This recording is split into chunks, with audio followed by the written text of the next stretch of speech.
here with Byron, the barred owl. Can you say hi? Good morning. We're here out at our vernal pool at the Center for Wildlife. It is kind of dried up, but we have found the last water that is remaining in it. And we're gonna just explore a little bit, explore who's living in these vernal pools, talk about who might also live in other vernal pools.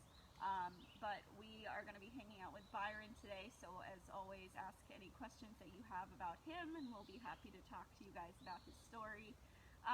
Come on in, let us know your name, where you're from, and we'll give you a shout out. So, good morning, everybody. Hello. Kristen's on camera duty, so just feel free to jump in with hellos whenever you want. Good morning, Kate and Rebecca and Xander. Good morning, everybody. Hello. Yeah, so we have a really nice network of vernal pools around the Center for Wildlife, and they are in a pretty natural state right now where they're kind of half dried out. This happens normally throughout the summer. They'll evaporate water out of them, and then they'll be completely dry until it starts to rain again significantly in the fall. So they are called vernal pools, these just depressions in the ground that fill up with rainwater and snowmelt in the spring. And the word vernal means spring. So the vernal equinox is the spring equinox, and vernal pools are most active in the spring. But they're actually most active then, but active all year round. They still have life in them, even when it's not springtime, even when there's no water in them, there's still life happening underneath the leaf litter. Even if it looks dry and gross, it still is a wonderful habitat for lots of animals, including barred owls. So that's why we have Mr. Byron with us today.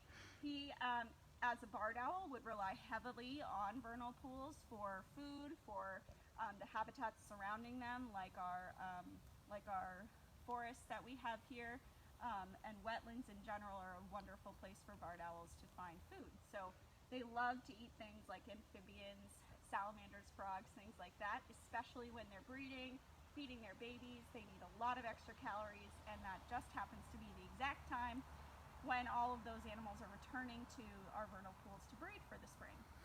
So it's a great system for them. Good morning, Zoe. Good morning, Kristen. Good morning, Teresa. Thank you so much for donating. That was so sweet of you. So fast. You guys hopped right on. I didn't even get a chance to say. There is, as always, a donate button on our videos, and we greatly appreciate the support. It goes directly to support the care of Byron, to get his mice and his food, and it helps to take care of the center, to keep it running. So thank you so much for your donations. We really appreciate it. As we've been working our way through the pandemic, we have not been able to go on programs and large gatherings, things like that, and we've really missed connecting with you guys and the community. So this has been a wonderful way for us to do that, and your donations help to support the education department specifically and keep us going. So we're really excited to have all of you guys.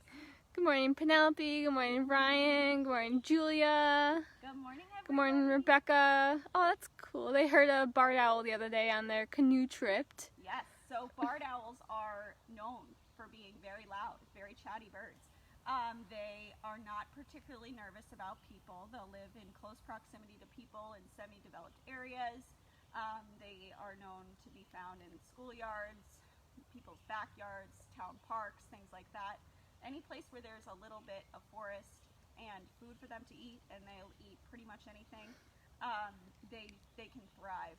This is their preferred habitat of nice vernal pool, wetland ecosystem with beautiful forests around it, but they can survive in a lot of different places. They don't have to live in this habitat. We just happen to be here. So they can live in a lot of different places. And barred owls are known for making a lot of different calls. They have like over 100 different vocalizations that they can make to talk to each other. And that's how they primarily communicate with one another. They will use contact calls when their mate has just left the nest for a little bit. They'll use long distance calls to call in a mate for the first time in the spring, or to delineate their territory. They'll use an aggression call, or like a fighting call, to make sure that all the other owls around them understand that it's their turf. And they're most famous for saying what sounds like, "Who cooks for you? Who cooks for you all?" but in kind of an owly voice. So I can do that now.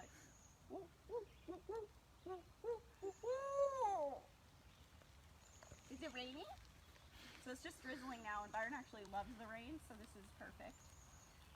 So we have some specimens that Kristen has pulled out of our vernal pool to show you guys, to kind of show you who would be living in the vernal pools.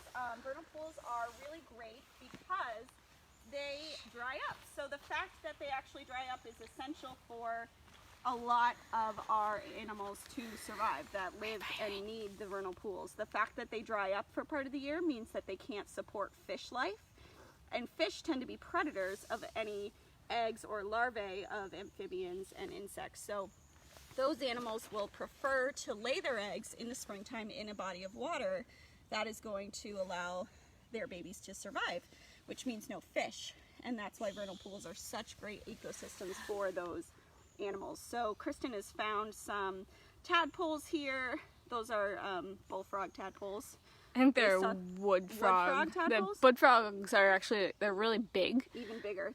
Those look big to me. And those... So like probably a couple, like at least two of my thumbs when they emerge, and they will overwinter. Oops, sorry, Byron. Because they are so large. The green frog ones are pretty large as well, and they'll actually overwinter underground and emerge the next year. And so we don't usually see those guys the first year. But just because of who we were hearing earlier in the spring, and these guys they're too dark to look like peepers, and they're too big. So I'm going to take a guess they're probably wood frogs. That's awesome. And we have a lot of bugs in here. You can see the little water strider, a couple of guys who I'm not totally sure what they are at the moment.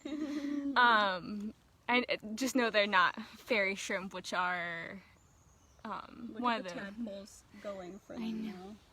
So frogs are hunters. They eat lots of insects, and even tadpoles are insectivores, and they're very fast with that tail. They are really, really good hunters. So you can see these tadpoles, they're like, ooh, captive prey, yeah. A little big for you guys though. Yeah. Something that also does thrive in vernal pools are mosquito larvae, and this is something that we experience at the center. It is buggy here, and it's just kind of a natural consequence of living in an area that has a wetland. There are also lots of black flies that you can see kind of hopping around on the surface of the water here, and that is another reason why the area is attracted to to our barred owls, because amphibians. The amphibians will want to eat the insects. The barred owls will want to eat the amphibians. So the insects are all a part of the food chain, and we try to support as much of their natural environment as we can here. If frogs are able to thrive in vernal pools, and we can do what we can to help frogs to get to the vernal pools, or support insects that eat other insects like dragonflies, that will help to keep the bugs at a manageable level. It's when we remove those sorts of predators of insects that we see big problems with insects being out of control.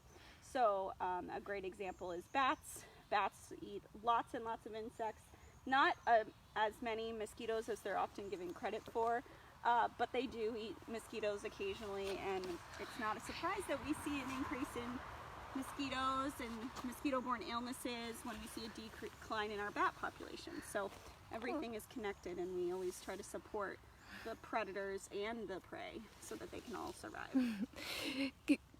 Oh, Katie, yes, we are both heavy coffee drinkers. Thank you for thinking of us, though. But just like that essential bee, and wanted to know if you guys wanted coffee or trees. It looks so sweet. Yeah, we supply ourselves. If we could, we would have like permanent iced coffee drips just all the time.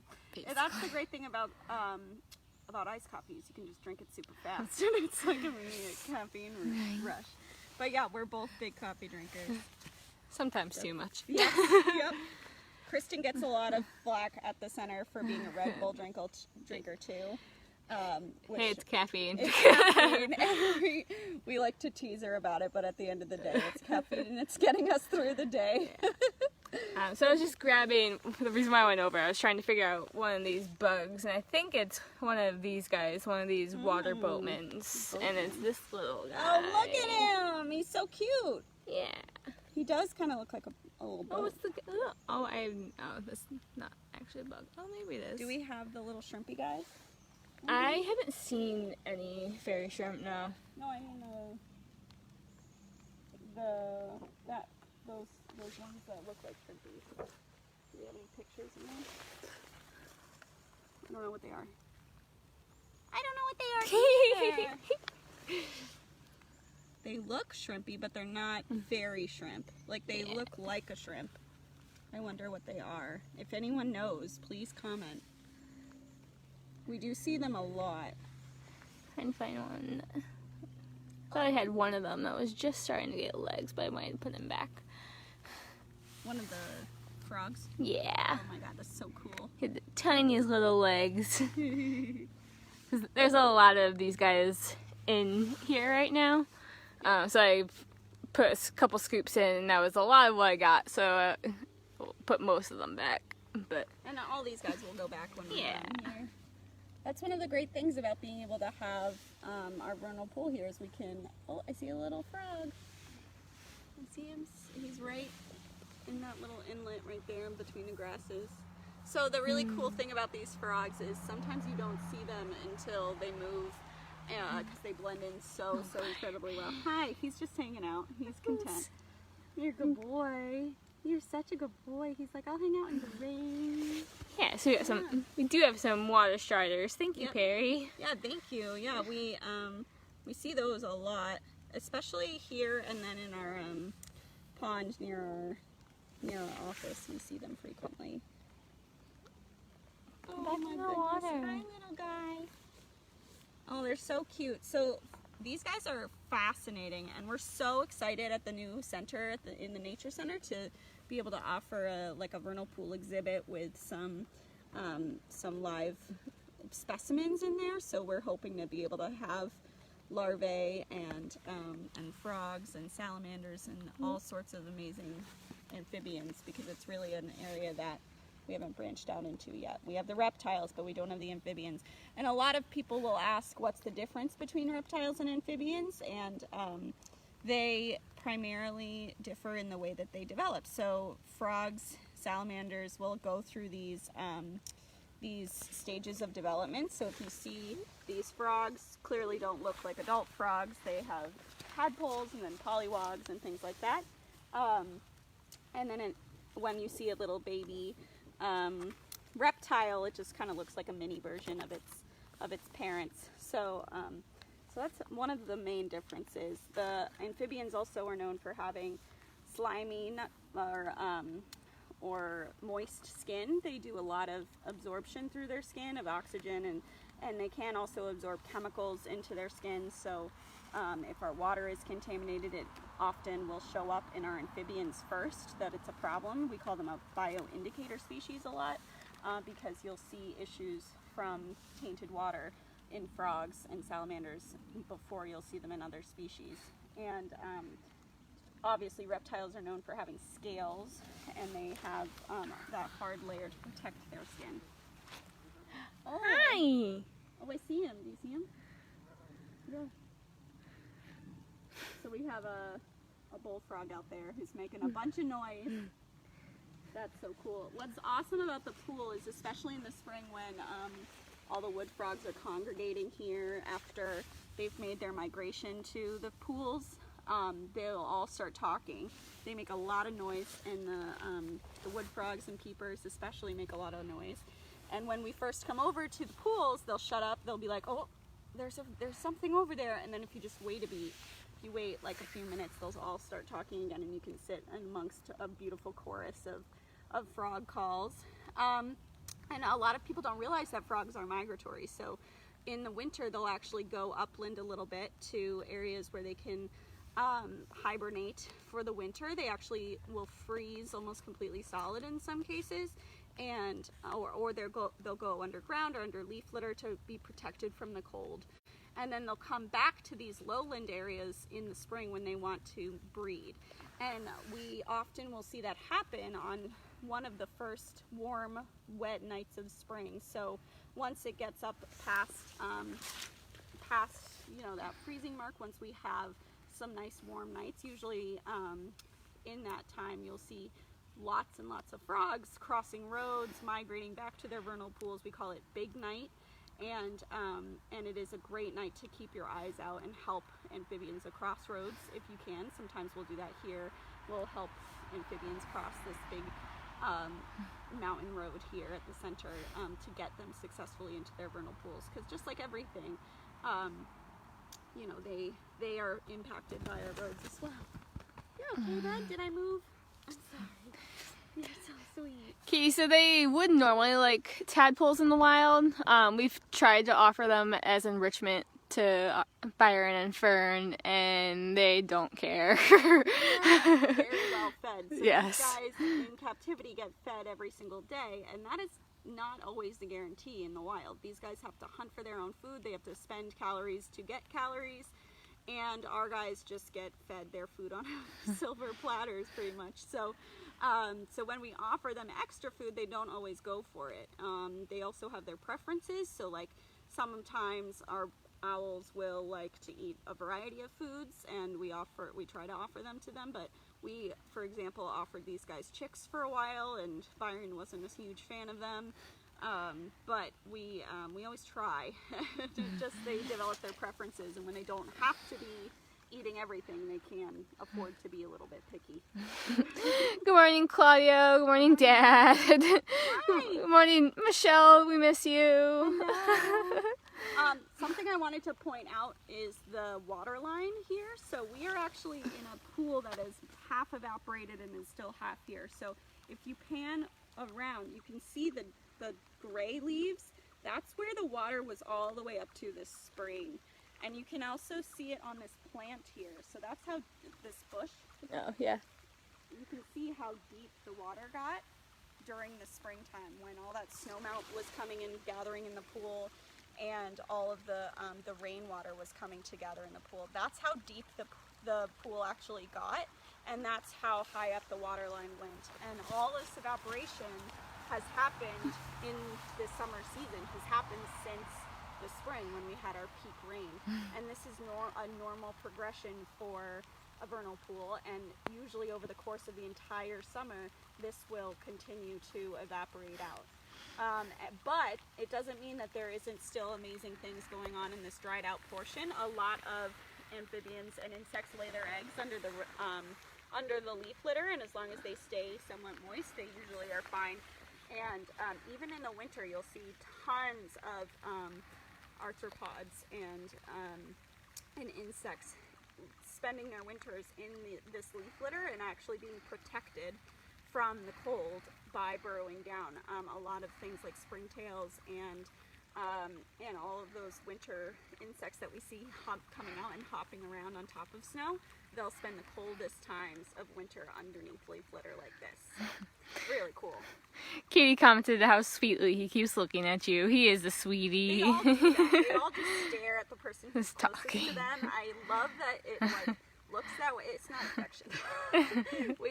Artemis does the same thing. She'll just stare in the direction that sound is coming from. So thank you. It is very sweet. But he's actually also looking in the trees up here. That's the other cool thing about being in these vernal pools. I'm going to put my hood up because it's getting rainy. This is my Center for Wildlife hoodie. So one of the cool things about being in these vernal pools is that Byron and Fern's enclosure actually looks right out over this pool, and they are able to call to wild barred owls that live in the forests around us. We actually don't see a lot of nesting barred owls in the forest here because these guys convince them all that they are using the territory by calling them and kind of scaring them away. So in the spring especially, we'll hear these guys calling to all the wild barred owls that are like, this looks like a great habitat, and then Byron and Fern are like, no, we're using it. This is my home. You can't live here. But we do get a lot of wild barred owls in this area, so especially in the spring, especially in March and April, you'll hear their calls a lot more frequently, and then they'll kind of slow down and stop once they've had their once they've laid their eggs and had their babies.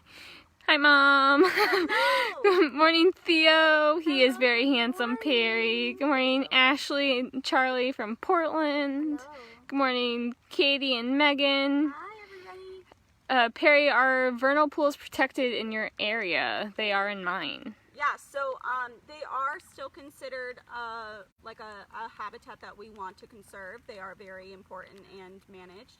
Wetlands in general are, but there are varying degrees to which vernal pools are considered like ecologically significant or support biodiversity in different ways. So there are indicator species that give you an indication that you have a real vernal pool. So when a vernal pool is classified as such, it has to have certain species, and these actually don't. So we don't see the fairy shrimp that make vernal pools that aren't necessary in vernal pools. We don't have those here. We also don't see a lot of blue spotted salamander in our area, which is a shame because they're beautiful. We see a lot of salamanders, just not blue spotted ones. And then I have never seen caddisflies either. You may have, Kristen. But I'm not here now. Yeah, so there are certain indicator species that you have to look for in order for them to be classified as a ecologically significant vernal pool, and these are not that. So we do have them around. We do have them on the mountain, on Mount A, and just not these ones near the center, which is good and bad. I mean, if it was a biologically significant or an ecologically significant vernal pool, we would not be able to come and explore in them as much. We would have to be really, really careful of all of those sensitive species. We probably wouldn't have been able to build our new facility. So we're so glad to have vernal pools, and especially if we do want to go ever find a ecologically significant one, they are very close. They're just a little bit more up the mountain. Yeah. Cool. So I think I figured out what a couple of these bugs are. So I think we have these nice little handy photo guides of a couple species. So like this guy is a dragonfly larvae, and I believe that's one of these guys, the bigger ones. So dragonflies are really great to have in your vernal pools because they eat all the mosquito larvae. And then, thank you very much. Where'd you go? There's another guy with 3 tails. I just have to find him. 3 tails? Yeah. Oh, there you are. It's amazing what lives in these vernal Yeah, pools. so I think that guy might be a damselfly larvae. Oh, yeah.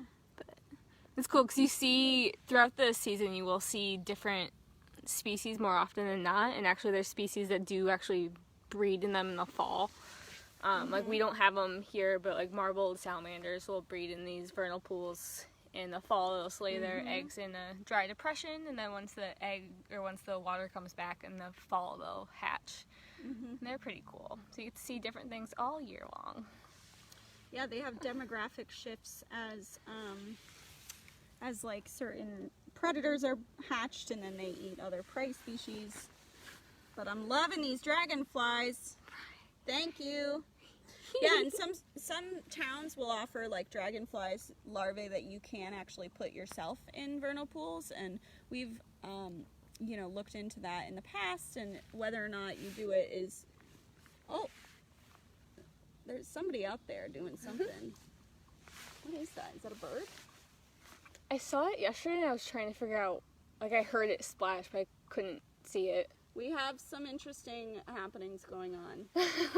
We don't know. There are also turtles that will live around vernal pools. We'll have painteds, and then the Blanding's turtle actually really loves this habitat, as well as box turtles. So especially on Mount A, where we do have a Blanding's turtle population that's pretty good, they require this sort of habitat. Box turtles are still technically found in Maine, though very, very rarely, and this is in southern Maine, kind of the only place where you really would find them very frequently.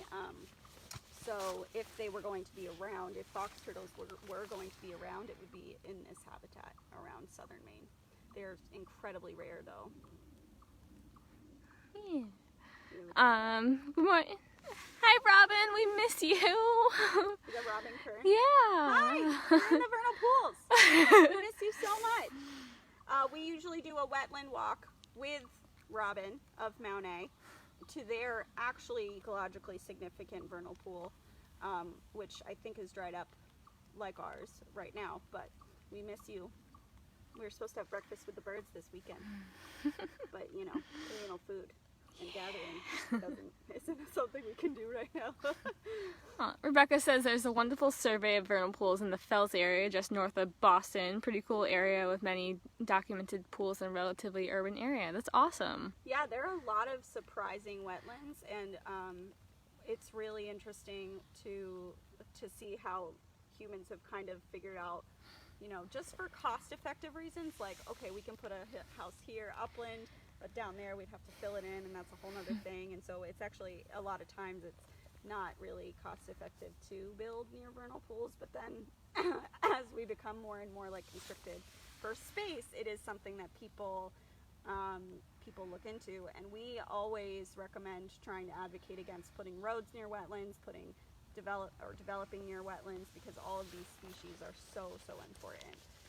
And this system of water actually is very critical for maintaining the health of our water. So the whole watershed here helps to filter water, helps to make sure that we have water in times of drought, so it helps to retain water throughout the summer in areas so that it doesn't all evaporate immediately. It's a very critical system for making sure that we stay healthy and well watered. So, and this watershed that we're on right now feeds directly into the reservoir that supplies the town of York's water. So, so it is essential to our local community that we keep it healthy.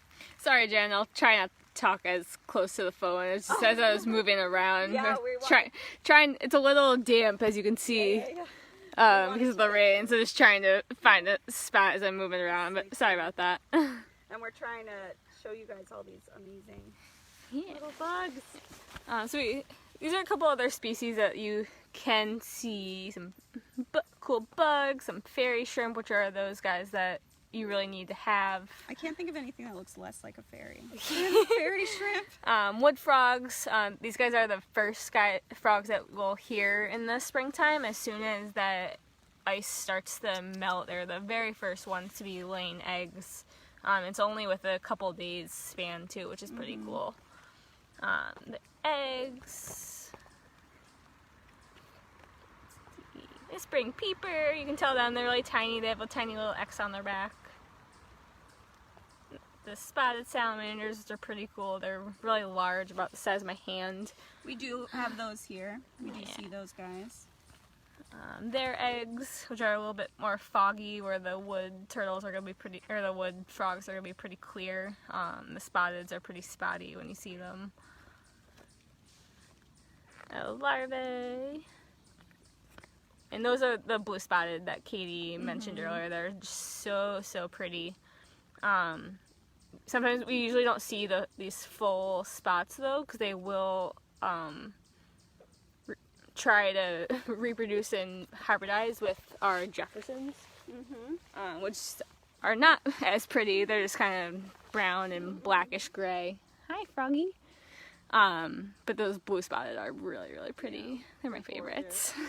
Yeah, and that's the other complication to all of this, is that a lot of salamanders and frogs will like hybridize with each other and have these weird crossover species, and so that can make identification tricky and conservation tricky too. And a lot of our salamanders too, you're not going to see them really at this point in the year. They come out to breed, and a lot of them are what we call mole salamanders, so they're going to be under the ground, like Katie mentioned earlier. That's where they're going to spend most of their year until they come out to breed in the springtime. And that's why it's so important to limit how much you walk on vernal pools.